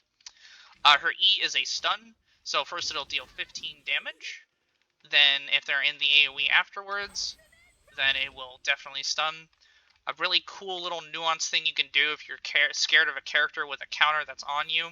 You can instead choose to throw it at the wall, just hide on the stun, and it will stun them. Let's see. You have Gust. What this does is it kind of pushes enemies away, and if there's any projectiles incoming, it will reflect them. So that's really nice. Her EX space, I think you get a bit more distance, and on top of that, huge amount of burst damage. 30 damage. Crazy for a support, I know. But you'll find out soon enough that even if supports don't have the most consistent damage, they are not to be messed with. They can run you down if given the opportunity. And on top of that, they're really good at trading with you because they have all this utility. They might not be flashy with how much damage they can put out, but damn, you will be dead by the time they're done, even if slowly. Her EXQ, you drop down the purple tree. And what's great about the purple tree is, as you take damage, the tree takes the damage for you. It doesn't matter if the tree got hit or not. So it's very much you just throw down a tree, and that tree just has extra. It's just a shield for all your allies inside that center. So really, really, really good utility there. Now, in spite of her having really, really good burn options or EX options, you will only see Forest Sanctuary used here and there for sure. It's very strong. You'll see this space used if a kill is sensed to be very close, so you need to make a play. However, her ulti is quite good. So you have 3 hits, all deals 20, pierces, and the great part about it is it applies Weaken. And what Weaken does, and I kind of mentioned it earlier, it will make the opponent deal less damage. So they will have a less damage output. So just overall, Blossom is very good at just giving her team and herself really good damage mitigation, really good disable, and on top of that, she's very hard to pin down. So you can play her very aggressively if you wanted to, and still get away with it. Alright, Blossom. Let's move on to Lucy. Alright. So, I'm not going to say Blossom isn't a high skill cap character. She definitely is when you really get down to her nuance. In fact, all the characters really are once you get into the nitty gritty of the game. However, like Ashka is kind of the bread and butter, range character. You kind of pick up and play. I would say Blossom, not quite there. She's like medium difficulty. Lucy is the hard one. We're just going to throw that out there. Aside from her brother Xander, she is definitely the hard one. She is kind of the full utility support. She can do some damage on her own, and we'll go into that. But she's very much a poke you, apply this toxin on her left click, kind of just does damage over time. And she, got the M2 heal, so she throws the vials for her team. She gives a shield not only to herself, but her allies, the fattest shield in the game, basically. She has a potion that not only knocks away, but gets rid of every debuff your allies may have that it lands on, or any buffs that your enemy has. And this includes shields, too. So, very good at that. She has a Panic Flask. So this is what I mentioned earlier. So they're not moving away right now because they're dummies. But basically, whatever is opposite of where you were, they will run away into panic in a straight line unless a certain damage threshold is met. So, that's her disable / get off me. Her shield is technically a get off me, but in terms of I am tankier now, I can actually trade with you. Her Q very much a get off me. It not only puts you at a disadvantage because you lost all your buffs, but she got rid of all of the debuffs you just put on her, and now you're distanced away, right? Her actual true escape tool, because all these have counters, right? That can get countered. Um, maybe this bump away is not good enough. Who cares if you put a shield on you? We're still gonna hit you, right? This is her role. So she has some iframes, and she just rolls away. Whatever, right? The other thing, like this Panic Flask, as you can see, long animation. Enough for me to like barely cancel it at the end. It's so long. Instead, you can go for Petrify Dart. Much quicker. Does the same thing. But, you know, stuns them in place. And I mentioned earlier, you still can push for damage with this character, but it requires a bar. So you can go for the combo of left click into Deadly Poison Injection. Once that pops, that will do 24 damage. That is nothing to sneeze at, but you can only apply this like once every time. So, and it requires an entire bar. So you can layer that stuff, start really putting out the damage, but that requires a lot of investment. The only other way to really push out damage if you absolutely need to, and you want to coordinate your team, so she has this huge flash she drops down. It does damage over time, it does burst damage, does 24 on the initial, and then like 18, I want to say? Yeah, 18 over time, and it inflicts a slow. So while they're in it, they need to walk out, or if you're, you know, we're planning on it with your team, they are definitely out of movement options. So, and if they're trying to walk out, you just bump them back in. So even if they're on the corner per se, just a quick example. Let's just say I get these two, you know, stuff like that. So don't worry, you get to join your friends too. So a lot of fun to play. Very much the I want to be a support and really be helpful to my team, and I don't mind the fact that sometimes in rounds, if I fuck up once, I die. So that's definitely her. Alright. We're going to get into our kind of first series of very offensive support. Call her Bambi all the time. Blossom, very much a, you know, pseudo in between defensive, offensive support. Lucy, very defense heavy, for sure, very utility heavy. Alder, you know, he's got to heal. He'll heal you. Don't worry. He'll heal himself too, a lot. But this man can go in. This man can poop out damage like it's nobody's business. So his left click applies Time Bomb, and after a moment it will explode and add another 10. So what we got here is we got 10, and then 10. So it is delayed. It's not like it's a huge amount of burst damage, but all of a sudden he is just peppering you with what is essentially a delayed 20 damage auto. Which is, as you saw, more than any of the range characters we were dealing with. It's just over time, right? On top of that, his space. You pass through enemies, you can deal damage based on whatever you have on your Battlerite kit. You pass through allies, it will heal them. Nice little movement thing you got going on here. Your iframe during the whole thing, so there's that. You have a nice little shield that absorbs everything, and the first thing it absorbs, you'll be able to chuck back and aim it. So it's not a perfect reflect, you'll have to aim it afterwards. But you can choose to hold on to it for a bit, so people won't immediately be ready for it. You can just, you know, like I said, keep a hold. His E is really cool. You kind of lob two big AoEs on the ground, and they do a decent amount of damage on their own, right? And they also slow, which is really cool. The other really cool thing about it is, if they have Time Bomb on them, instantly pops the Time Bomb. So this he doesn't attack this fast, by the way. Just gonna get that out there. But, you know, we got... So, instantly pops the Time Bomb, on top of doing the extra damage. So, let's see how much... Yeah. So, a good amount of damage, right? So, not bad at all.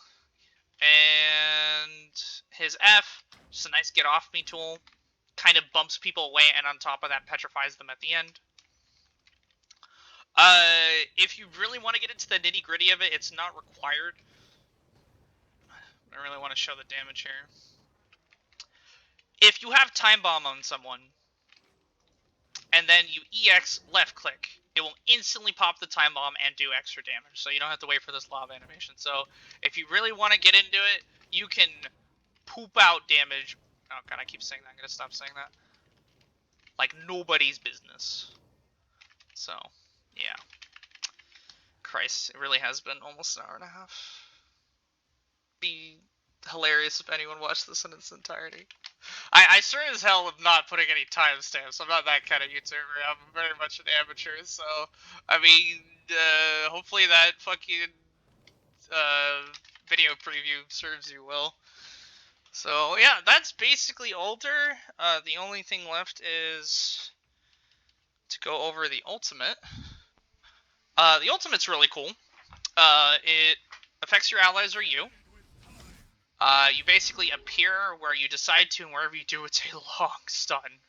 So it allows your enemy a little time to kind of react to where you're going to land, but this allows you or your ally to continue the chase, to maybe dodge something that could have been very detrimental, or, well, yeah, continue the chase, basically. I believe also it reverts them back. Ally cooldowns are reduced. Okay, no, it only lowers their cooldowns by 25% because they're going back in time. You know, there's the flavor, right? Oh, I forgot to mention this. Instead of using your Q, right, you can instead throw a bubble down, and any projectile that hops in this bubble will immediately be reflected back to where it came from. So this is a great little way to just very much kind of deny a lot of space and make people think twice about throwing out abilities. So, yeah, definitely a very offensive support. I'm not very much of a Pearl player. I personally find her a little bit drab, but she's kind of a long range, kind of very good at putting out heals and disable, because her auto applies just a flat silence. It's not even a spell block. Very strong there. She has a space that will reset her staff. You can burn a bar to reset the staff just as is. Her counter, if hit, depending on your Battlerites, will reset her staff and kind of bump everyone away and deal damage. Does she deal damage on the way out? No. Let's see. No. Okay, just depending on the Battlerites you do, it will affect her space in different ways. She has a bubble barrier, and this is what kind of makes her obnoxious. Every projectile going through this will just get really slowed down until finally it will end and the projectile will go through. Kind of like Destiny's Wall, but instead of being dead stopped, it will just be going slower. She can also put down 2 bubbles, depending on your Battlerite. I think it's a lesser bubble, so not quite as big, but just as annoying. She can shield herself or her allies, just, quick bubble shield. She can put out, an offensive bubble that when it explodes, it'll deal a good amount of burst, but you will see a lot of bar donated to the getting that off, or her ultimate's actually quite good. If you got a Baka on your team, as I'm going to be bringing up because he's really just the de facto setup character, you can then just kind of summon the fish, and then you can decide where they're going to come out. Deals 20 damage on the way in, I think, right?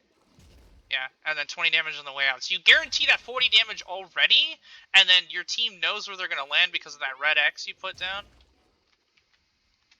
And then imagine just an Ashka stun here or something, and she is really the setup, support character, basically. Like, she can kind of do it on her own. This is a pretty fast thing if you've already baited something out.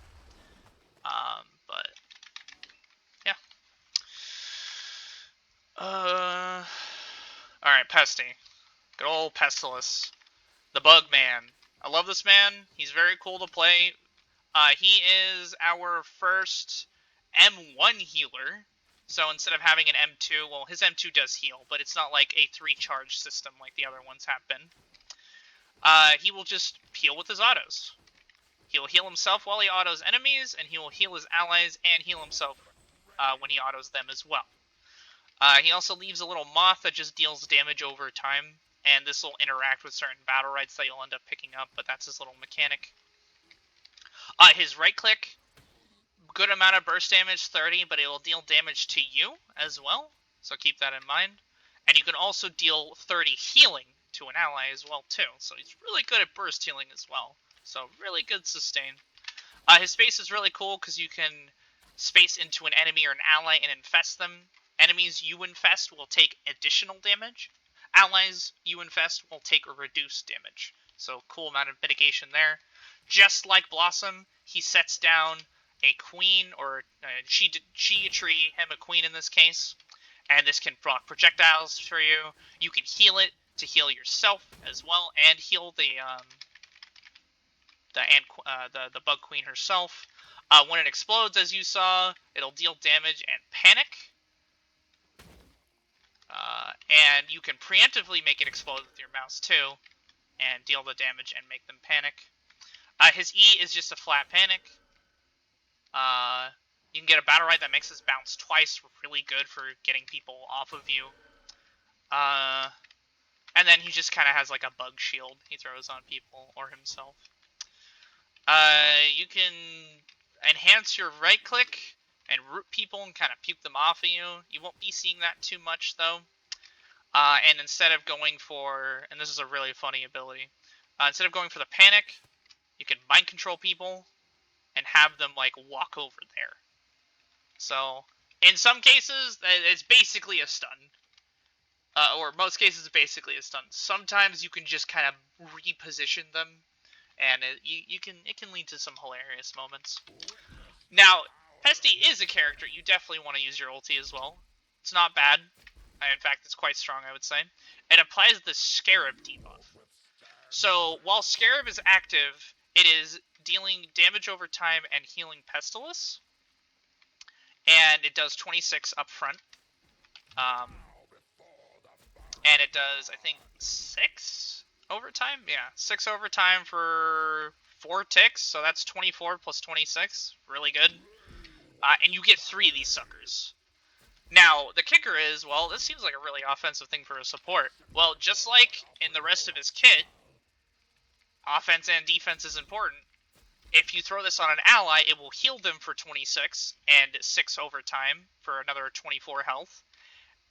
And the whole time, Pestilus is still getting HP back. So it makes him really tanky. It doesn't matter if you hit this on your allies or your enemies, it will make it very hard for you to go down because you were just healing like a monster.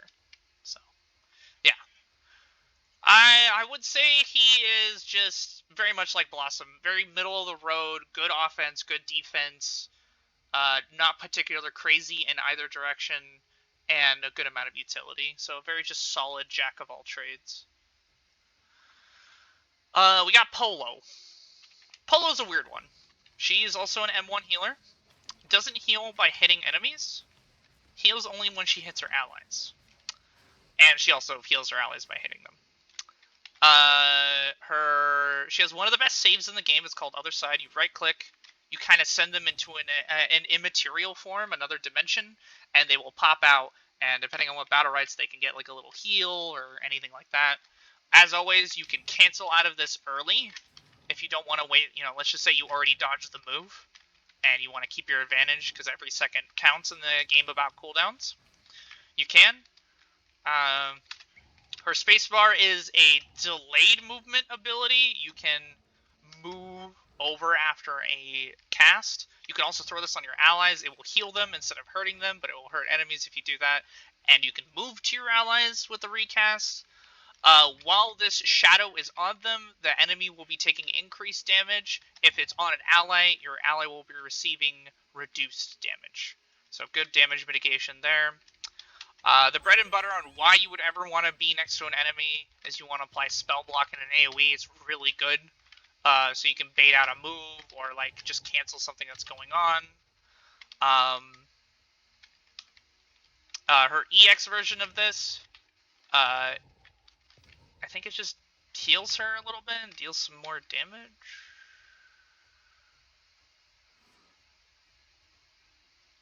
Yeah, that's basically it. And her EX space, which is really cool, you don't have to wait for the recast. You just switch sides with someone. You heal. You can switch sides with the enemy as well if you need to get them out or something. And, this really neat amount of, like, swap shenaniganry can lead to some very interesting interactions. She summons a friend with her burn, and just like Esmo, they both attack in unison. You can get a decent amount of damage in if you're 1v1ing someone like this, but typically it's a great way to just dump a lot of healing to someone that absolutely needs it. And her ultimate's quite good. I would say overall, every ultimate on the support side's been pretty solid. They add a good amount of utility. Because they're healing, by the way, they're really good at generating bar for free because, your allies are taking damage. You don't necessarily have to aim very hard to track your allies because they're not trying to dodge your heals, though some of them try to do. So you'll definitely be getting a good amount of bar. Oh, I forgot about her E. Summon a little spirit wolf. It bounces. Oh, I didn't talk about her sub-mechanic. Alright, well, we'll just get into it. Her autos, depending on if you switch, you see this little, like, aura between the characters? Now they're all taking damage. So you can, like, heal link your allies by hitting multiple of them, and then start healing one, it'll heal both, but the second target gets reduced healing, and same thing with enemies. So, second target gets reduced. So, if I hit the center one there, they both get hit, but one gets hit harder than the other one. So this kind of comes in handy if you have multiple people bounded, and all of a sudden you ult them, and they will... Actually, that didn't really do to what I thought it would do. Maybe it doesn't affect the ulti. But either way, when you cast this, you become immaterial, so you can dodge things. And on the first hit, it does 12, then it does 36, so a lot of damage there. And any allies in this AoE for both ticks will get healed for the damage dealt. Well, if no one's in it, they'll still get healed, but the same damage numbers are also the same heal numbers. It's a common thing in this game. So yeah, that's Paloma. She very much is a solid support for sure. You will see her more in a range support comp because she's very good at just healing and keeping alive her squishier range characters who can then peel for her.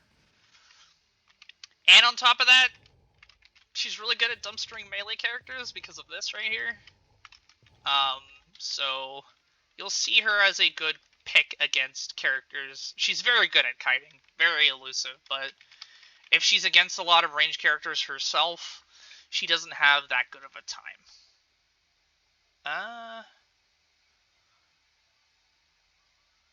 God, are we almost at the end of the tunnel here? Oh, I forgot a range character. Oh, I'm a silly Billy. Oh my lord, I'm so sorry. Oh, okay, I can't be rude to Varesh. I'm sorry. I'm very sorry. I'm so sorry, Varesh. I can't believe I forgot you. My boy Varesh. Alright. No one is going to be watching this video for an hour and 38 minutes, but whatever. We made an hour and 38 minute shitpost at this point. Cause fuck all the people who say this game's dead. They're right, but they should try promoting instead of just saying what everyone thinks. Alright, so we got Varesh. He is that other melee bruiser range character that I was talking about when I talked about Eva. So, he has some mobility, but it's kind of limited. It's very based on the context, but we'll get to that soon. So he's got a left click here. As you see this circle here, he has a little sub mechanic here where his abilities apply different debuffs. And this will, I believe, applies corruption and judgment. So corruption is the blue. Depending on what Battlerites you have, you can get healing over time from this, and this is what keeps it tanky. So as this ticks down, as you deal damage with this, it will heal you. As you can see, my autos are actually already healing me, which is nice. He has a right mouse button instead that applies Judgment. Now you get the purple area instead. You get a little 22 damage, right? Bit of a wind up, a little hard to land, but once you land it, alright, cool. That's Judgment. You're probably wondering, why does this matter? Why would I ever care about this? We'll get to that when we get to his E, and why it has 2 charges. His space gives him a shield or his allies, keeps him nice and tanky, helps him trade. He has a counter. If hit, he just repositions, and depending on what your battle rights are, he can get some landing effects. And now we get to kind of where this kit comes together with his E. So if you hit someone with corruption and you E them, you consume that corruption, and you get another heal out of it. So that keeps you nice and tanky, so you're just kind of like layering these together. If you manage to land a Judgment, if you do that, it is just... shit. If you do that, it is just a silence. It's straight up silence. Not a spell block, it is straight up just a silence. Shoot, shouldn't have done that. We'll get to that ultimate in a second. If you have Barter Burn, you can use his little movement ability like this. Any character he passes through will apply a shatter at their feet. And it will do the damage plus whatever debuff they had, it will consume it. And as you see here, it got silenced. Cool. His EX right mouse button is really cool because it applies both. So, lo and behold, actually, you can apply both onto one character. Very cool. So really great way to just keep your momentum going. Your left click is constantly healing you. If you land your right click, you can set up a silence. If you don't want to wait for the entire duration, this is way faster. Stuff like that. You have your space, you have your counter. So this really keeps you in the fight. Very healthy.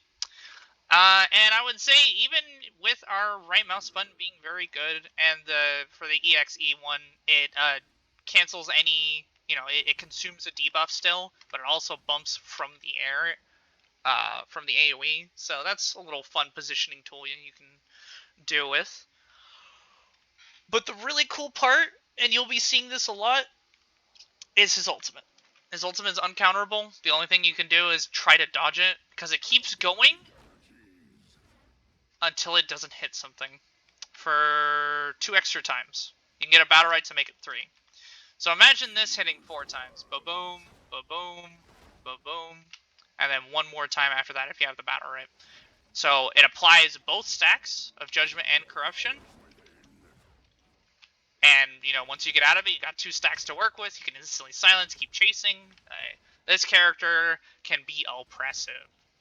He's very high skill cap though. If you don't know what you're quite doing and you kind of mess up a little bit, maybe you're down a shield or something and your autos aren't landing because, as you see, there's a bit of a delay and you got to make sure you're aiming properly.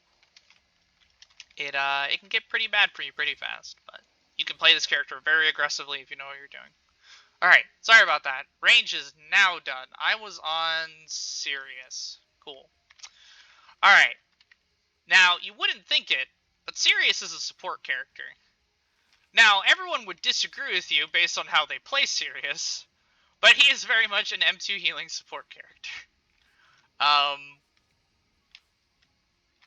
Yeah, no, that's where it stops. This man is an assassin in healer clothing.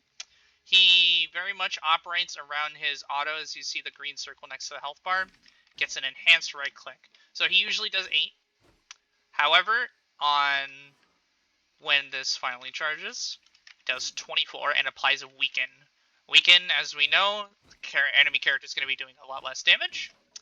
And therefore, they're not going to want to try to trade with you because you will be doing a constant 8 in their face. So, a decent amount of attack speed. And you're building Bar this whole time, and Bar's really good on him. And there are ways to, like the other characters, get your enhanced right click back based on battle rights, based on already in the kit. As I said, M2 healer. So, you got some heals to throw on the ground. His space, that's your general movement option. It'll deal damage at the end. And it'll also heal at the end to whatever enemies are there. So he's really good at diving with his fellow melee character. You'll see him on a lot of burst heavy comps.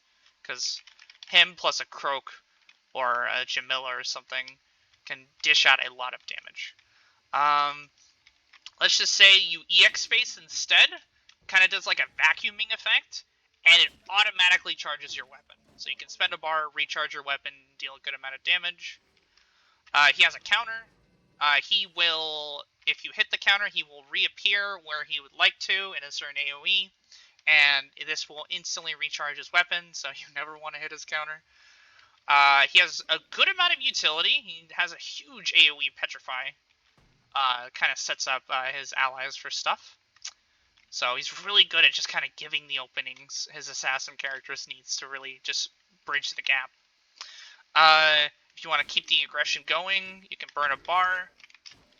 And there is a Battlerite that instantly refreshes your weapon if this lands. So, let's see, that's 24 plus 18 plus another 24. So, quite a bit of damage there just for one bar. And you won't see him be spamming this. Maybe it's a decent ranged option. We call it the Rotten Banana Throw. Throw a little, like, purple crescent, and it will deal 24 and slow an enemy. So, but for a bar, not the best thing. We typically want to use our space to refresh our weapon. We want to use this to refresh our weapon, and kind of, as you can see, it's a movement ability. So a little bit of mobility right there. And his ultimate's pretty good. Basically, you ever play Overwatch? It's like Moira with her ultimate. It's a damage over time plus heal over time. So, it heals Sirius too while he's casting it. So, only downside is you're kind of a sitting duck while you're doing it, so making sure you do it at the correct moment so you don't get instantly stunned out of it, stuff like that. Yeah, so he's our assassin healer, basically. So, alright, Ulrich. We're down to the last two. If anyone stayed this long, holy shit, you're insane. Props. He's our paladin character. He has another enhanced weapon move, like you saw there. It'll deal an extra, I think, it'll deal 20 damage, there you go. And it will stun the target for like 0.5 seconds or something like that. Wow. Damn, I'm godlike. He's an M2 healer, so you got the 2 heals, or the 3 heals on charges. He has a really cool space, actually. So, he can space into enemies, and, you know, it's just your typical gap closer, right? You can space through allies and give them a divinity buff. Not divinity, that's something else. Give them a favor buff, and what this does is it increases the healing they would gain. So it really helps out his healing output, because his healing is okay. It's not the best, but if you're really good at applying favor and such, you can really help to kind of make that less awful. If you spend a bar, you can go through people, and it goes much longer. And on top of that, you know, you apply a snare, which is really good. But that is an entire bar. And the other really important aspect about this, if you apply favor to anyone, it will automatically reset your weapon. So you can go for the 20 swing stun, 20 swing stun if you're diving with someone. So Ulrich is not necessarily an assassin type playstyle like Sirius, but he's very much the brawler support. He wants to be with his melee or his ranged, and he wants to be able to get those favor stacks off, because that's what really promotes his healing and his offense. He's got a nice shield, kind of like Bako. In this case, though, it doesn't reflect. It absorbs hits, and after absorbing hits, it will shoot out a projectile. May as well show this, I guess.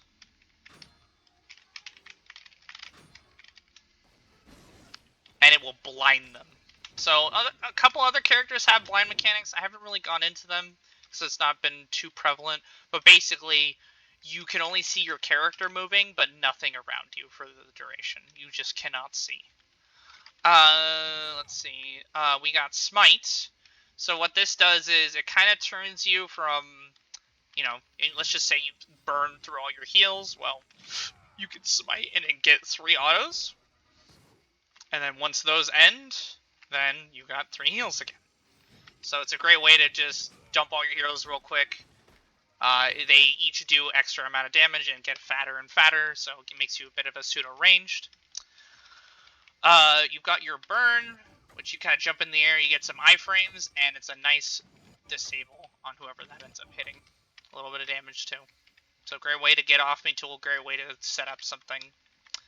I already mentioned before, this intercept's really good if you burn a bar.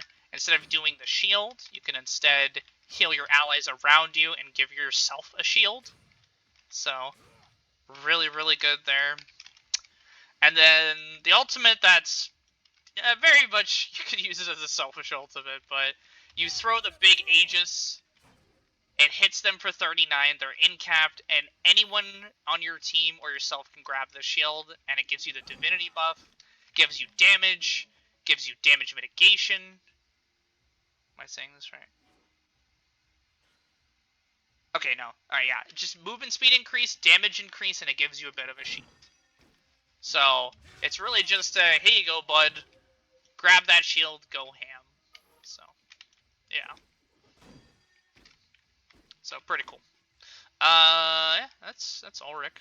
Very much the paladin that he is.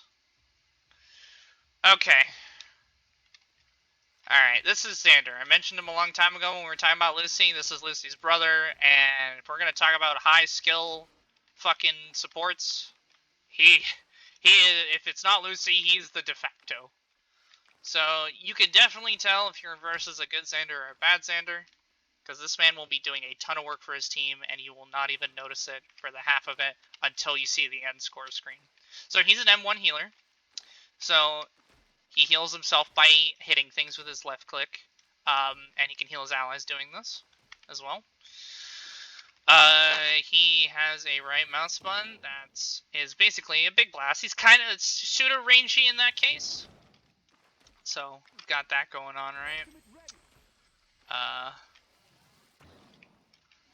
And it applies a debuff called Arcane Catalyst, and it's just a fancy way of saying Armor Break.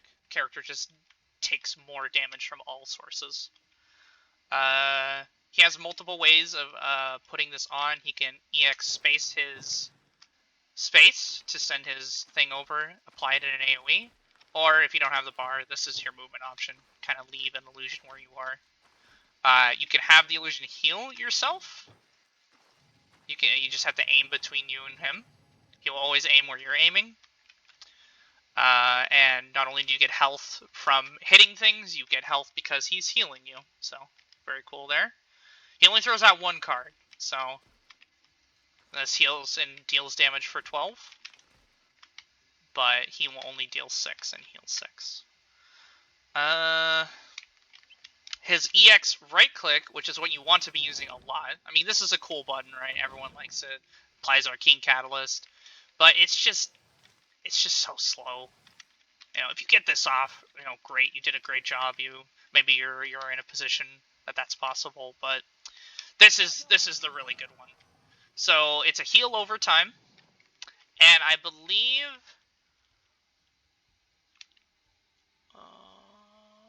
and it removes any negative effects on impact. So it's not constant.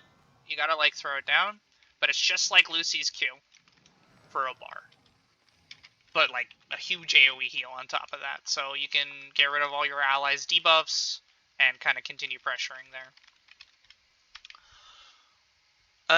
Moving on here, he has a portal. Kind of throw it for his allies. They can hop in, appear where they want to. Let's do it for yourself as well. Only one person in the portal at a time, so you'll have to wait your turn if someone takes it first on accident.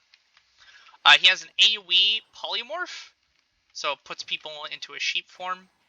If they take enough damage, they will break out of it, but that damage is definitely damage they're taking. He has a rabbit form, gives him movement speed, and applies hearts. And what hearts is just damage mitigation overall. He can get also a Battlerite that applies... oh,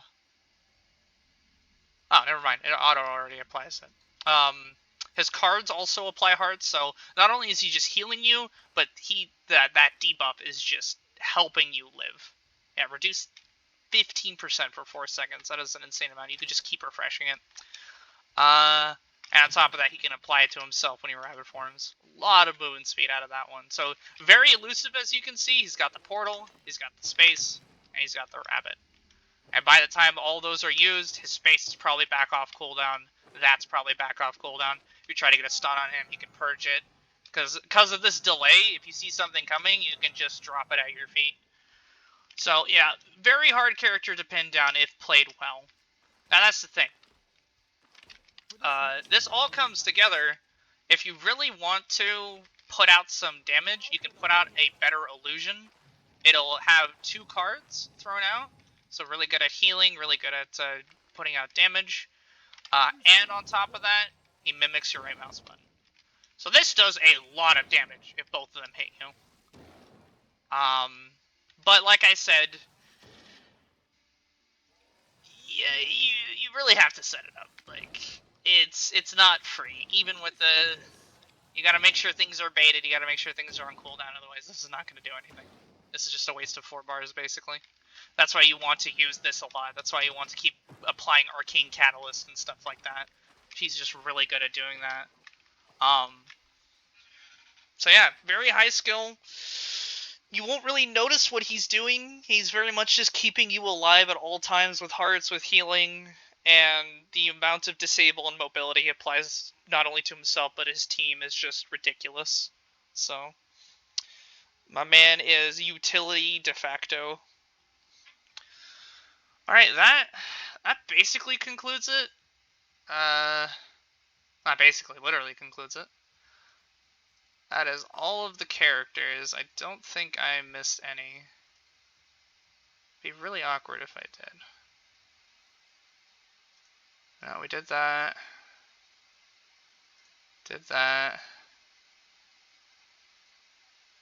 Yeah, no, we went through everyone. Cool. So yeah, that's Battlerite. If you made it to this part, I suppose you deserve a medal or something for hearing me ramble for about almost 2 hours. You're insane. But, yeah. I don't know what next video, we're just gonna call this a high quality shitpost and I guess a pushback against the people who all want to make big documentaries or video essays about the fact that this game is dead. Yeah, no, we get that. Game is definitely dead. The studio has definitely moved on to another IP, but this game's still very good, very solid overall. Servers are still up. All you need for a game to keep going is people to play it. So, even though the game's dead, feel free to hop on, enjoy yourself. You're definitely going to run into people who've been playing this for a bit. You're definitely going to run into people who haven't played this for a long time. I've definitely found both. So, get a bunch of friends together, get some custom lobbies going, get a queue going. Really, it all just depends. Just hop on, give it a shot. It's free. I don't know what else to say. Currently. Oh. Maybe I'm not allowed to stay in the practice lobby for too long until it crashes. I don't know. That's actually really funny. Well, anyways, my throat is killing me. So, I am going to go. Thank you for being patient with me and hearing my words if you made it this far. I'm not going to tell you to subscribe or anything. I barely put out content, so do whatever the hell you want, I guess. But, and who knows what my next video is going to be. What, I have fucking a piano on here. I have a random Skullgirls video, now Battlerite. Like, I'm not even consistent, so. Oh, anyways, have a good one. Take care. Bye-bye.